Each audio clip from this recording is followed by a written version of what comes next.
Poppin' Young? It's Mike from Southwest. I'm here with my guy. Commander P, at your service. Left hand up. All systems go. And you are rocking with Sporting Convos with Eddie and Mike. And I ain't gonna hold you, bro. We're gonna jump right into it. We're gonna have a nice show. It might not be an hour or whatever, but we're gonna have a nice show. I got my foot on the gas, though, like we are. But no, seriously. I'm still blown about Sunday, bro. Like, I hate the way we lost. I literally just finished recording the classified before the show, and I was just like being honest. I hate that we lost the way we lost with all the muff punts, with the fumbles, with the drop passes, and don't even get me started on the referees. And only losing about 1 point. Like, how often does that happen? How often does that happen in the NFL when you lose a game by 1 point? Especially when you're not the team that scores the winning points. Like, it just brutal way to lose a game. And I'm kind of happy that we're playing against Philly on Thursday night, but we'll talk about that later. But yeah, I'm still crushed by that game, bro. Yeah, it was definitely a tough pill to swallow when you look at the fact that we really kind of feel like maybe we could have played better, and even regardless, just one of those catches, the fumble not occurring, maybe getting a better spot, some of those kind of things, then we could have won. But I'm still looking at it like this. We are like look at where we're at in terms of sort of our fanhood as far as this season and what we expect and how we're talking. You know what I mean? I'm just kind of trying to keep that fresh. Like I kind of was mum or mull, whatever, as far as the way the game went. Like, don't get me wrong, I was upset we lost, and I agree with pretty much 99.9 repeated everything that you said as far as the drop passes, the fumbles, just not stellar play like we're used to. But then again, we've become used to like great play, and I thought, all things considered, our O line still isn't great, and I don't know. Obviously we didn't have B Rob. Was Coleman available? I don't think he was. I think we were missing him. Allen, like we're gonna be without him, so it's not like we didn't expect that one, and the other guys like we kind of knew going in too. But still, just the idea that we were able to keep up with a team that really doesn't have a ton of new pieces. I know Mike Williams got the touchdown and he's new, but Wilson's been with them all camp. And in general, that's a well-coached, well-run organization, team, franchise, et cetera, et cetera. So we kept up with them, and I kind of course, I'm not happy that we lost, but in a way, I'm looking at the silver lining because, like you said, it's a quick turnaround, and now we're playing a Philadelphia team. That's a division game. All games matter, but division is at the very top of that list, and then you go conference, so anybody in the NFC, and then it's the rest of the league. And still, that's a decent measuring stick, if you ask me. Yeah, somebody should have been in that rookie's ear, and for all we know, they were, and he still just got caught up in the emotions of the game. It's frustrating, but in a way, that could be great for him and the team too. Like, what better way to learn than in those kind of positions? Again, I wish it didn't happen, but it did. So I'm just trying to get whatever good out of it we can, if there's anything to be gotten out of it, which I believe there is. But yeah, quick turnaround. We can just segue that right into Philadelphia. I don't have much else to say other. The last thing I will say, two things. And I'm gonna start it off. I think it was right before halftime. Bro, what's up with George Pickens? Great receiver. He makes these awesome catches all the time. But did you see my man with the It might have been the softest no call face mask, by the way, stiff arm I've ever seen in my life. He like did some sort of skip to my Lou hop, like this is and one, and he like legitimately face masked the bejesus. I think it was St. Juice. It was St. Juice. Yeah. That like, bro, you know good and well if that was us, that would have been called. The booth would have intervened or something. And I just was so surprised it happened in front of everybody. He like the helmet moved. You know, like give me a break. But the thing that really I guess kind of kept me from being as upset about blaming other people, we were throwing short of the sticks a lot. You know what I mean? Like, don't get me wrong, catches could have been made, you know, reach out for an extra yard, something like that, wrap up better on tackles. Is what it is, man. You know, when we are trying to get a first down, like the route needs to be run just a bit past the first down, and the ball needs to be delivered as so as well. But it happened, and hey, maybe just for funsies, I'm gonna say it. Maybe we see Pittsburgh in the Super Bowl. I'm sure the refs and the Chiefs won't let that happen, but you know, hey, Uh, I nah, I said it. like I Pickens. said it. So I what? like Pickens, bro. I really like him. Well, I think he's a You good know if he player. was I on, just you know if he you was look at on that our play team, and you tell me you couldn't put a tutu on him hopping around like Tinkerbell like that. Like this isn't Rucker Park.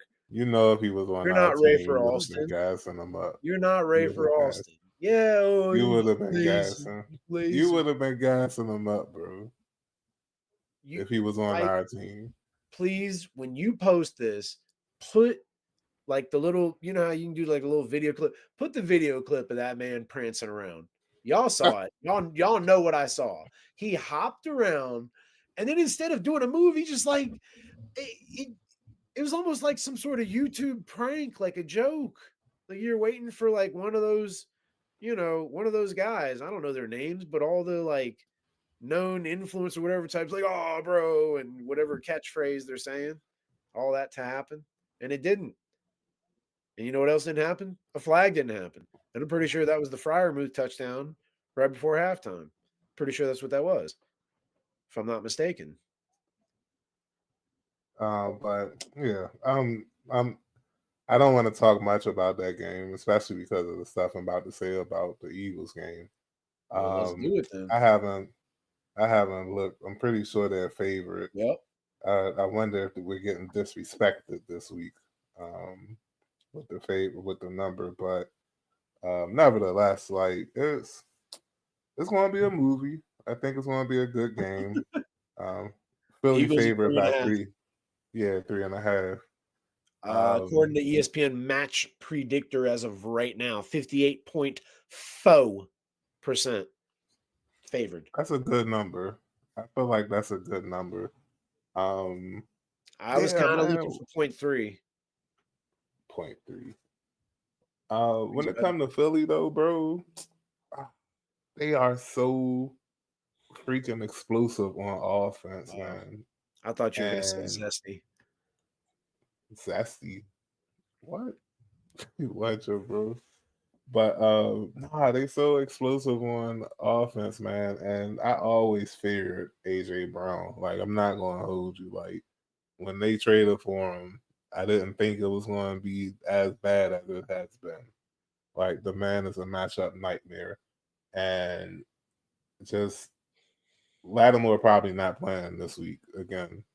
Probably And not. it's cool. Like I expected that with a hamstring, and like we really don't need him to beat Philly. We didn't need him to beat Pittsburgh either. Would we love to have him on the field? Of course.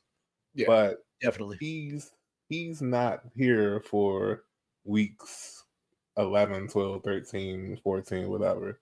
He's here for the end of the season and beyond. We're gonna need him in January. I'm Yeah, he's okay Buzz with Lightyear. losing him. Yeah. What he is. Mostly the So beyond part. but having said that, it's not like Thursday night isn't going to be a problem regardless if he was playing or not. Because even if he was playing, we still got to deal with Saquon Barkley, bro. and I'm just not confident in our ability. Shoot, like I'm telling you, we haven't stopped mediocre running backs. And you expect me to believe we can stop Saquon Barkley? Absolutely not. Yeah, I mean, whether or not you believe it, I mean, the simple fact is Philadelphia played on Sunday as well. Granted, they played the Cowboys, who are battered and beaten up. Um, they're still on a quick turnaround as well. I do agree. AJ Brown is scary, and he has torched us as well as a lot of teams. I mean, they to be honest, I think the Eagles and Jalen Hurts they kind of go as AJ Brown goes. Like, don't get me wrong, Saquon's having a hell of a year and he's jumping over people backwards hurdling and whatnot. And I mean, just an athlete, tough to bring down. But they become very one-dimensional when you can load the box. And again, as great as he is, I mean, there's nobody that's going to be able to just simply go through everybody like the whole game. You're going to get yours here and there, like Marshawn said. And sometimes you'll get yours more than they get theirs. But in those scenarios, it's more going to be the other way around. But when AJ Brown's in, that team is different. And again, Jalen Hurts. Like, don't be wrong, Devontae Smith and Goddard, they got some other guys that can make plays, but I don't know if it's a confidence thing or you know, if AJ Brown's just that good and just playing alongside DK Metcalf in college and then playing in Tennessee for a bit, kind of like kept him in the shadows. I mean, he made plays in Tennessee. There was some bombs and then some like short catches turned into long runs. I definitely peeped, just being someone in a fantasy. But back to all that, yeah, like they're just different when he plays. It hurts his numbers. Go look at it. Like he throws more interceptions and just isn't really good passing unless AJ Brown's there. Um, so yeah, just simplify game plan. Take away Barkley, take away AJ Brown. Boom, bow. We win. Done. No, that's serious. And That's it. Joe Witt, make it like happen. I just gave you the winning formula. Major keys. so I'll ask you instead of saying what I said on the classified, I'll ask you this question. On a scale of 1 to 10, and after this we'll do our prediction of the game. But on Okay. a scale of 1 to 10, how important is Thursday night for the future of one Benjamin St. Juice? Ooh. For St. Juice in particular.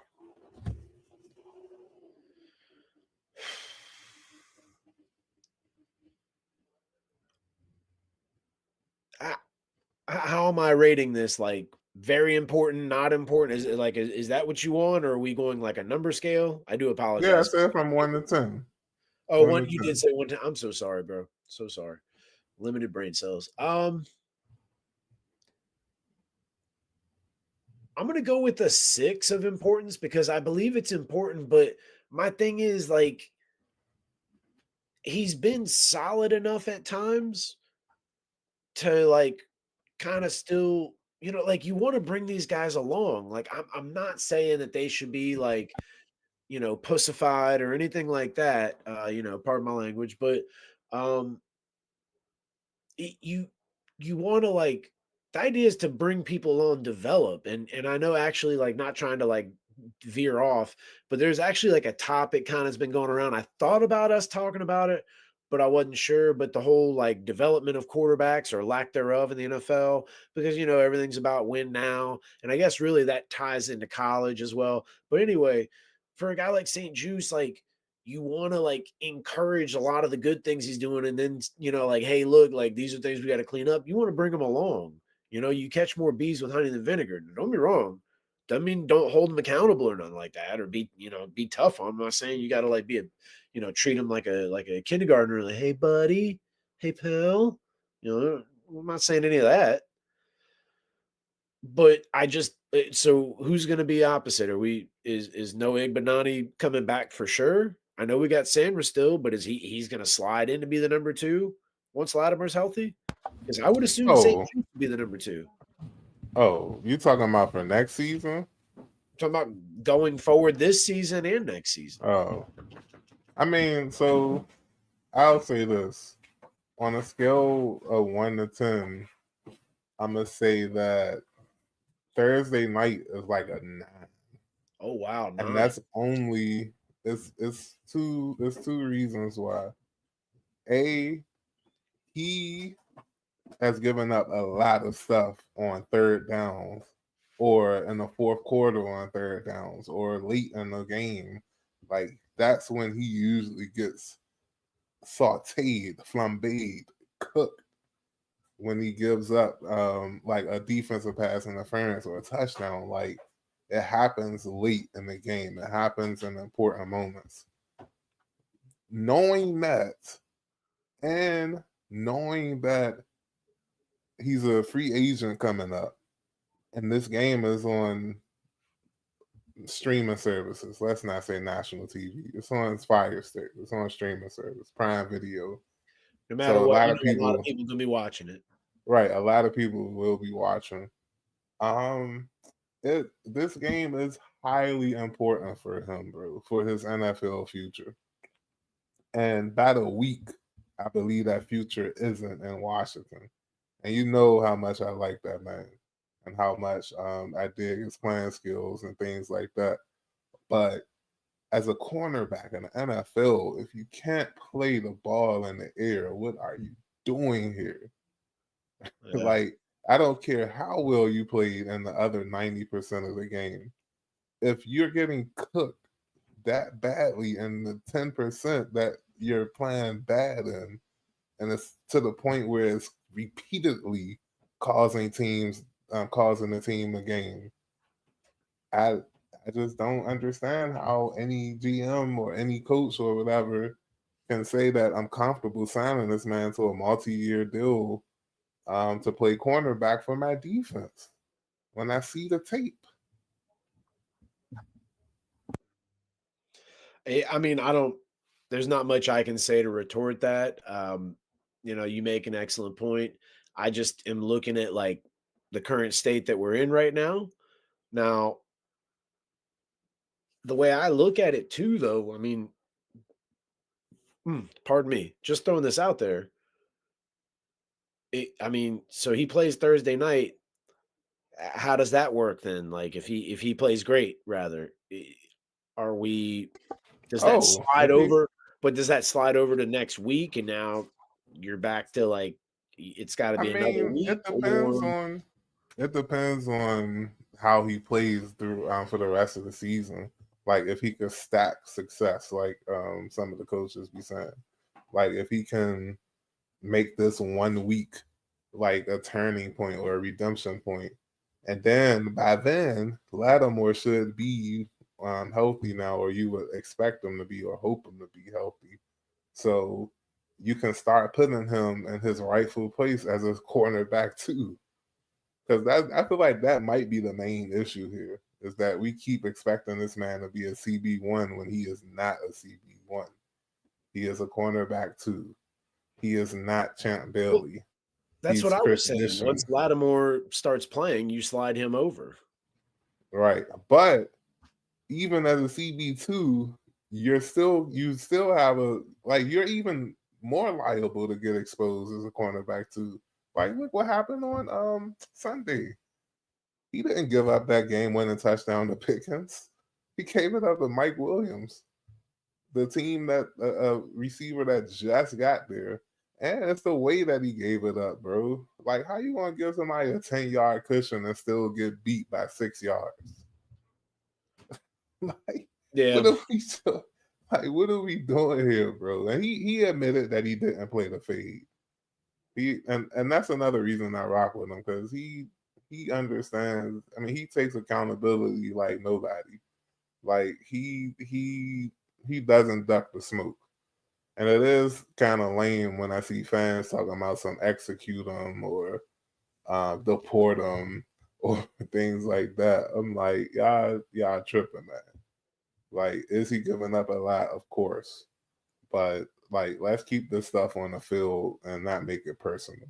And I ain't even saying that because I like him as a person or like his vibes or whatever. I'm just saying that in general. Like y'all doing too much on the social media, man. Like, chill out. Yeah, I mean, like I said, I assume, you know, once Lattimore comes in, we're sliding St. Juice over, and that's what we're doing. Um, I guess, like you said, if you make some excellent points, what are we on? Year 3? This is year 3 with him? Year 4? Could be. Okay. I I just think, especially with us, with the league in general, just lack of patience. Now, at the same time, hey, maybe I'm wrong. And that's fine. I'll admit it, no problem. But you know, he has an advantage with his size. A lot of our other guys are smaller. And I'm not saying, you look at like a guy like Revis, he wasn't necessarily big and he shut it down. Um, there's others that have been solid corners, maybe like a Ty Law, Asante Samuel. I don't know why I just came up with 2 Patriots, but guys who are smaller and were just like elite. And I don't mean to like, go one way or another with it, but I just look at the other guys in terms of size, and like you say, he's probably gonna be matched up with AJ Brown a lot. And I think that's a little unfair, only from the standpoint that what AJ Brown could and might do playing against St. Juice, he does to a lot of people, or what you expect, rather. If he goes off, like, he does that to a lot of people, though. So I would say, like, we got to keep that in mind. But yeah, I suppose I could. I'll go up to maybe like a 7.5. But I just think we still got the rest of the year, and you got to look at total body of work. But hey, who knows? Free agency or draft, maybe we do something, and he becomes like more of a nickel and dime special team type guy. So that's all I got to say. I don't want to keep rambling on. Before I go to the prediction of the Eagles game, all this wouldn't be happening if Emmanuel Forrest was just a little bit better than what he's been. Like, they haven't even been playing that dude this season. Like, he'll be back next year, and that's crazy that he'll be back before St. Juice, but that's just how contracts work in the NFL. Like, St. Juice a free agent, and if you're not comfortable with him in your defense, then why would you pay the Bama? Yeah. Like, you like, logically, you rather just keep Forbes and hope for the best than sign a player that you're not comfortable with. And like, they got a lot of money, bro, so they can bring in another cornerback in free agency. They probably should bring in another cornerback in free agency, and draft one early too. But because that's the weak link, bro, and transition to the Philly game, that's going to be a reason I feel like we lose on Thursday night, young. Like, I just feel like our defense cannot stop teams when they need to make the stops. Now, they haven't given up 30 points in a long time. I think maybe with the Ravens was the last team to score 30 on them. And I think before that, the Bucks, like, they only given up 30 points twice. I think that number extends on Thursday night. And I think the Eagles get us up out of there, bro, 31-17. I see Saquon having a better game than he did versus the Cowboys when he only had 88 total yards, no touchdowns. AJ Brown, another week off, coming off the injury. And we could say what we want about Hurts, but when Brown is there, it kind of doesn't matter like how well of a or accurate of a quarterback he is, because Brown just seems to catch whatever's whenever he's targeted with the football. So yeah, man, you add that, you add Saquon, you add Barkley. I'm not sure if Smith is playing. I'm not sure if Goddard is playing. Both of them are banged up. You just said Saquon and then Barkley. Oh, I meant to say Brown. Saquon and Brown. Yeah, long day, bro. I Yeah, work oh, from like hey, I hear you on that. I work from 6 to 7, man. Oof. And I Oh, ain't talking Lord. AM. I ain't talking AM. But nevertheless, yeah, like they gonna get us out of there. And I think I said, did I say 31-17? I don't think you did. No, if I did, my apologies. But they're not going to blow us out. It's going to be 31-27. I think we scored 3 touchdowns, 2 field goals because we can move the ball on any defense. I feel like I feel like after the Steelers game, I can confidently say we can move the ball on any defense. The problem is finishing. The problem is doing it smoothly. We just don't have the horses that a lot of explosive offenses have. It seems like it's just Jayden Daniels, McLaurin, Robinson, or nothing. And that's no disrespect to Eckler and Ertz and McCaffrey and them, but they're not blue chippers or close to blue chippers. Robinson and McLaurin are. Jayden Daniels is a blue chipper. And I just feel like we don't have those horses on offense to compete. And like I said, 31-27, Philly gonna get us out of there. But we'll be 7-4, young, and that's great. That's great. Heading into week what 13. That's great. And we got a little mini bye Week coming up 11 with is the what's coming. Cowboys. Oh, it's okay. So week 12. We got a little mini bye coming up. We hosting the Cowboys before Thanksgiving. Well, a couple of weeks before Thanksgiving. No, the week before Thanksgiving. So yeah, even if we lose back-to-back games, all is well. But if we could find a way to pull it out on Thursday, pause, it's My gonna man. be some exciting times. Some exciting times. Pause. Yeah. So right off the bat, we're just gonna, and it's like a murder mystery where they just tell you, was it the boyfriend? Yeah, it was the boyfriend. Shout out to Family Guy. 35-21. That's what I'm going. Commanders. So I'm gonna tell you why. Kevin Hart. I'm gonna tell you why. I'm gonna tell you why. Um, they got guys like you said, Devontae Smith, Dallas Goddard that are hurt. I'm also looking at Nakobe Dean as well as Darius Slay is questionable. Now, hey, all of those guys could end up playing, but again, they're playing on a short week as well. And listen, listen, they haven't played the Commanders. You know that defense that's just killing it. They've played Joe Burrow. They played who's good. I don't mean to list him like he's bad, but I started off with the best. Now I want you to listen to the rest of these. We're gonna go with give me Trevor Lawrence, give me Deshaun Watson, give me Cooper Rush.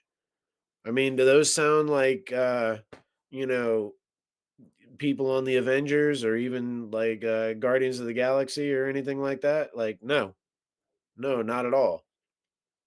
Now, that doesn't mean we're going to go in there and smack him around, but it's just different with Daniels. And I genuinely feel like, all those drop passes you saw, we have the kind of team and the kind of guys and the kind of coaching staff for that matter. They're going to put us in position and the guys that are going to make plays like they're hungry. They're going to be out there for some redemption. And as much as our defense, I think still needs to work on tackling, still gets, gashed in the run. I think we're improving. I really do. I think you see guys getting it more and more. I think it just things are starting to really click. Some of the younger guys are starting to kind of, just figure out the game in general at this level. It's starting to, click, like I said. So I'm certainly optimistic. And as much as I see AJ Brown being a difference maker when Jalen Hurts is in there, you protect the deep ball against him. I really think it just changes everything. Now, hey, you still got to worry about Goddard, Devontae Smith. You still got to worry about Saquon out of the backfield. Uh, and Hurts can run too. But I really Think about when we went to Dallas with Colt McCoy and we won that game. That's the easiest, that's the best thing I can say, just to like say that, and then that be the metaphor, the analogy, the reflection, the whatever you want to call it for what I'm trying to say about this game. Totally different because we're not going in there with a backup and everything. But the idea that that can happen, why can't Jaden Daniels and company go in there, catch and complete a lot of those passes they didn't catch and complete, get some of those extra scores, get some of those stops on defense, and we come away with a win? Why can't that happen? 35-21. Market. Championship. On the classified, Ali predicted 44-9. Them? No, us. Oh, wow. Shout out to LE. He's got a pair on him. Holy cow. I was like, whatever, bro. He said it was gonna be the reverse of the Monday the Night massacre? Yeah. Oh, let me tell you, Mike. Let me tell you. Is that really a thing? The way y'all referring to that? Like, I've Were heard it you there? referred to that. Did you not? But You don't know what happened?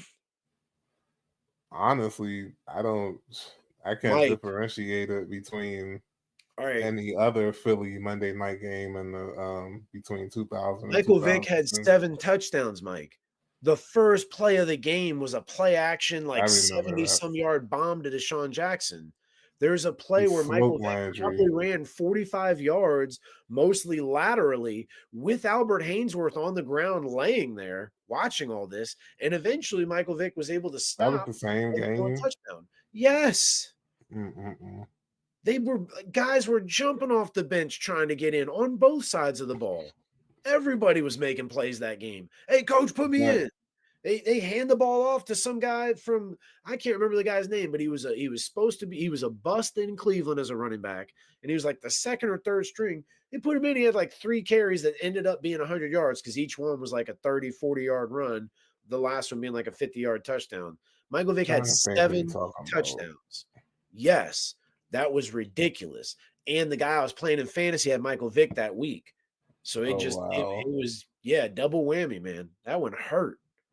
And the So funny thing is, he was get it. Fantasy football is not about who you like, but he was a Washington fan, is a Washington fan. no, so like, yeah, I understand that, but we got cooked even worse, I feel like, at home again versus the Eagles when Andy Reid was coaching. It was like Andy Reid might have been the coach 37-3. there. Nah, Chip Kelly was the coach for that massacre game. Oh, okay. Right. Yep. Yeah, you know what? You're right. If it wasn't his first, it might have been his first game with the All I know Eagles. is they couldn't miss that game, man.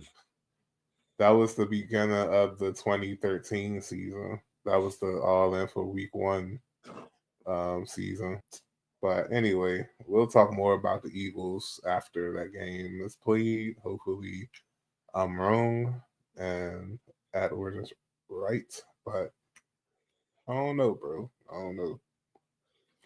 So we're gonna run through some quick NFL stories real quick. Starting in Kansas City. Why are the Chiefs still undefeated, bro? Could not tell you. Could not tell you. I'm not gonna front, there's that whole narrative with like the calls and whatever else. And I have not really watched a ton of Kansas City games. I've watched pieces of some. But man, it just seems, the Mahomes effect, that's the new Brady effect, basically. Like, you got guys going in there, backup running backs, catching passes. You got defensive player. Everybody's making plays, man. Everybody's making plays. And that the dude made a block to win the game. Like, there's no cheating there as much as people want to say Russ helped. And there's evidence of that in past games and stuff. Don't be wrong. I'm not fronting about that part. But hey, what would Rudy Tomjanovich say? Never underestimate the heart of a champion. I mean, those guys like T-Pain, man, all they do is win. Win, win, win. Yeah, like it's crazy.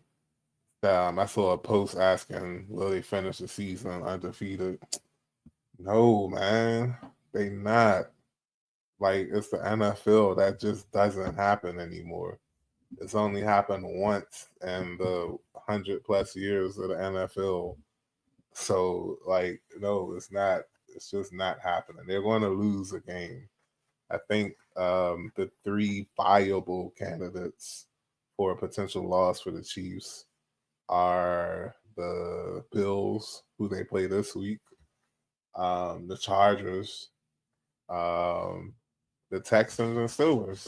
Like I feel like they're going to lose at least one of those four games. And, but I will say they can be the first team to repeat a Super Bowl. I think that's more likely. I think that's more likely than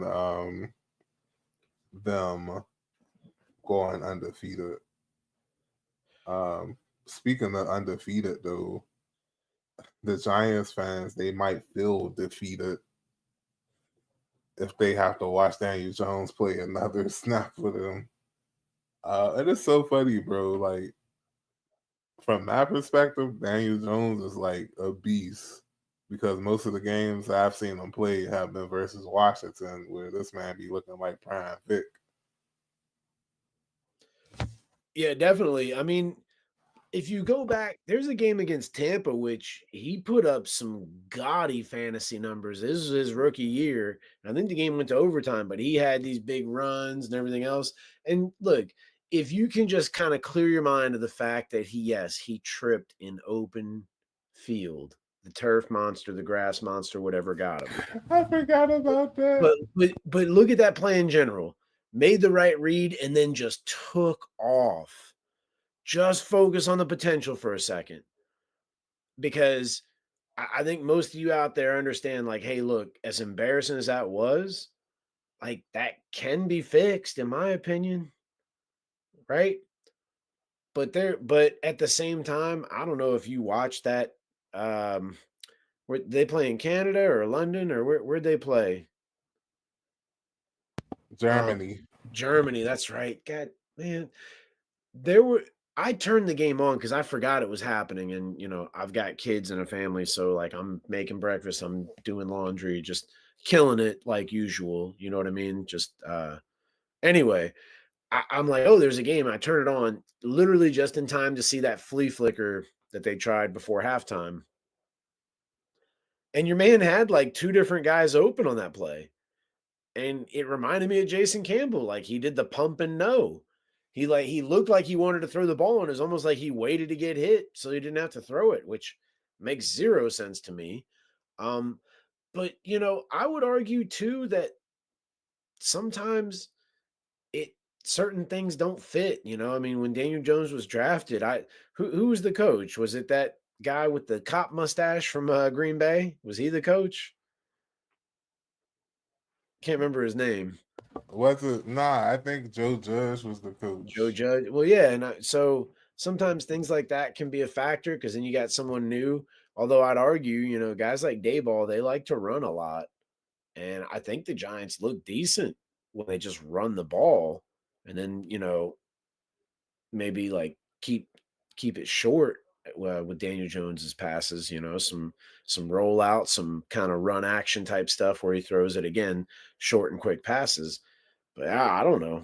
It just seems like it's over, man. You got Adam Schefter talking about, coming out of the bye, it'll probably be Drew Lock, and you look at just kind of where that team's headed. Maybe you want to see what Drew Lock can do for you, and at worst comes to worst, you keep losing games, you'll have another high draft pick. Maybe they're going to So go quarterback. I mean, that it would just appear so when you factor in like that they just can't seem to get out of their own way. The Panthers are a god awful team. Like, I'm so sorry to say, I know they got some players there, they do, but that's Bryce Young's first win, ain't it? no. Like this season. I don't mean like career Oh wise. yeah. I I mean, mean, it's not shoot, like he hey, won a hold up, lot hold up though. last year. The way you're saying no, you going front like Does that man got double-digit career wins? That was maybe his, like, 3rd or 4th career win. He goes, "No, I meant this season." No, I'm telling you, they won. They beat the Saints. They on a 2-game winning streak. Bryce Young was the quarterback for that game? It wasn't Andy Dalton? We put out Dalton, remember? Well, at least No, I thought we did. it was that car accident. He hurt his thumb, but I thought he was good to go as What? a non-throwing hand. Look it up. Andy What? Dalton got in a car accident. What did I miss? A lot. It happened. That must But have been no, it. Okay. Even still, Bryce Young did Bryce Young start was left for Casey. dead after like week 3 of this season. And pretty much everybody can get, 5 to 6 yards a carry on the Panthers. It's just a known fact. And the Giants have 2 what I think are pretty decent running backs with Tracy and Singletary, and Jones can run too. And for some reason, you can't beat the worst team in the NFL, which makes the Giants the worst team in the NFL. So you go to Drew Lock, see what he can do. If he helps you and he plays better, the same way Dalton came in and kind of got the Panthers playing better, then great. If not, you're losing and working towards a draft pick. So, it's what it is. But I do want to throw it out there too, just because I had to hit the head real quick when you were still talking about the Chiefs. No, I don't think they're going to go undefeated either. I think they're going to lose to. I think they might lose to Denver at home, or I don't know. That'd be crazy, but even still, they'll lose maybe like a little bit more of an obscure matchup, and then that'll be that. But all roads go through KC, and the way they're playing, they're going to have home field advantage. So there's not much you're going to be able to do. I think this is kind of the new Patriots where like you got to kind of maybe hope to get them on the road, and that kind of like, helps to a degree because offense is their strength. You got a loud crowd that affects communication, things like that. But yeah, is what it is. It cycles, We'll see if it's the Lions or maybe it's us after KC, the next team. Never know. So It could we're happen. going to end the show on this topic and just stick strictly with football, especially since the Commanders are going to have a kind of long break. So next episode, of course we'll talk about the Cowboys game, but we can't talk too much about it because it's going to be like a week away or whatever. But anyway, Yeah. I'm gonna just tell y'all what Eddie texted me word for word on this topic. He said Deebo dressing sassy, then smacking long snapper and kicker in a sassy way. You can go look up the video. Any of y'all can look up the video. I don't know what was going on with San Francisco. They had some issues with their special teams. I think the kicker maybe missed a kick or two, and then the long snapper was having issues snapping. The two of them are on the sideline, like discussing it. I don't know. Look, all I saw was the video. Your man Deebo, like, I don't know if he in his mind was like, yeah, I'm gonna smack him, and then he like started to do it, and then like 3/4 of the way through, like backed off. But like he smacked the long snapper and like kind of did this finger point poke smack move to Jake Moody, the kicker, because the two were, for all I know, they were like, hey, look, trying to mentally figure out what happened and how to not do that again, as far as muffing a snap, messing up a kick, whatever. And I'm just thinking, like, your man came over and did that, and it reminds me of Urban Meyer, and I can't remember the kicker's name. Apparently during camp, they're doing stretching. Urban Meyer comes over to this guy, kicks him in his kicking leg. It was like, hey, start making your kicks. And the guy stood up and was like, hey, pardon my language, but he's like, hey, don't ever fucking do that again. Got in Urban Meyer's face, which the whole story I find hilarious. Like, I can only imagine like your boss coming up to you and just kicking you like, hey, like, but yeah, anyway, daggone it. What was I just talking about? Urban Meyer, son of a bee sting. Oh, yeah, Deebo Samuel. I'm so sorry, folks. So Deebo Samuel, like, I don't know what that's supposed to do. Like, oh, Deebo Samuel smacked us. We better snap the ball better and kick the ball better. And then I'm thinking these two grown men are going to go home, and for all I know, like maybe their kids got Deebo Samuel's jerseys, which would just hurt. But can you imagine? Y'all saw the outfit that man walked into the stadium wearing today. I mean, not today, but Sunday. If you haven't, you go look at that outfit on Instagram and whatever other social media posts. People posted a video and it said bisexual blade. Just throwing that one out there. And I'm not rich. I've never been to Europe, period. I don't know anything about fashion. I wear sneakers and jeans and t-shirts, and that's it.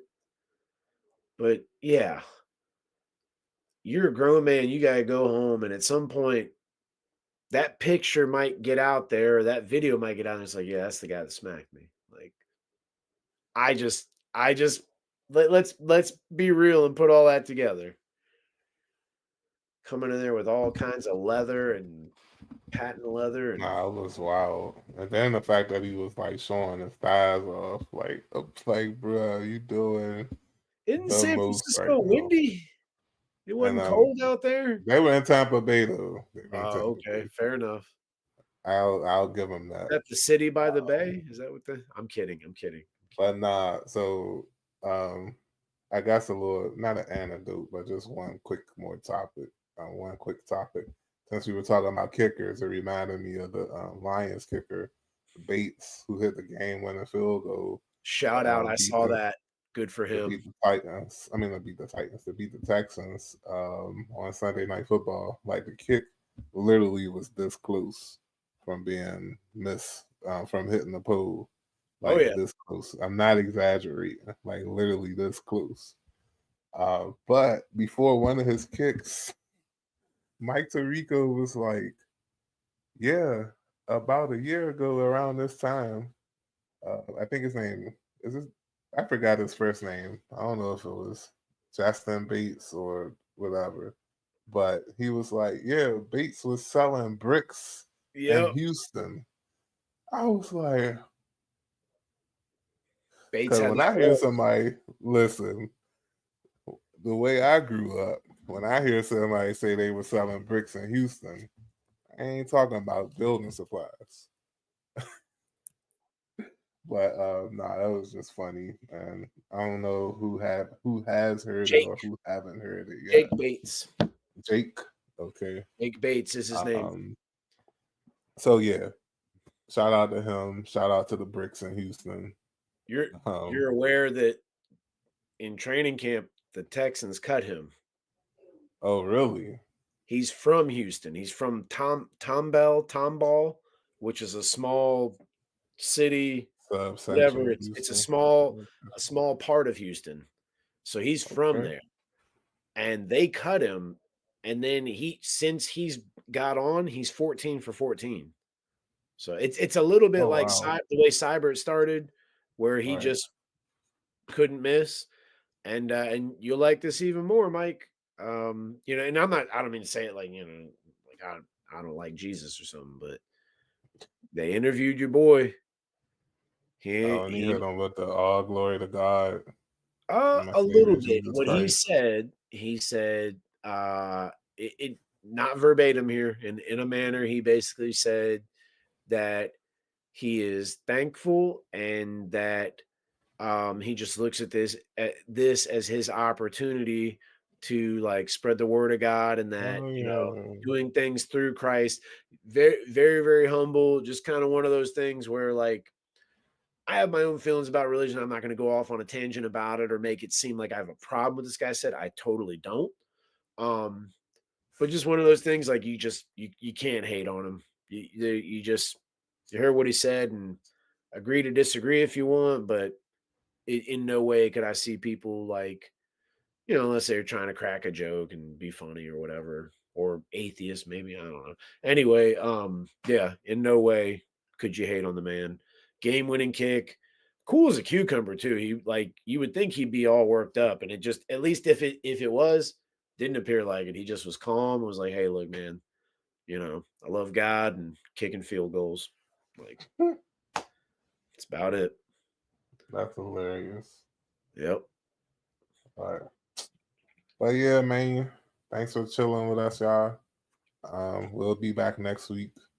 Talk about what happened versus Philly and preview the Cowboys game. And we'll dive deeper in the NBA. The NBA Cup started tonight. Clay is playing his first game versus the Warriors. We probably won't talk about that unless something interesting happens, but I doubt it. The Wizards, they are playing in the Cup, of course. I don't expect them to win any games this season in the Cup, not this season, but in the Cup. And yeah, like that's it. I'll holler at y'all Bama's next week. All right, everybody. Bye. Bye. Peace out, y'all.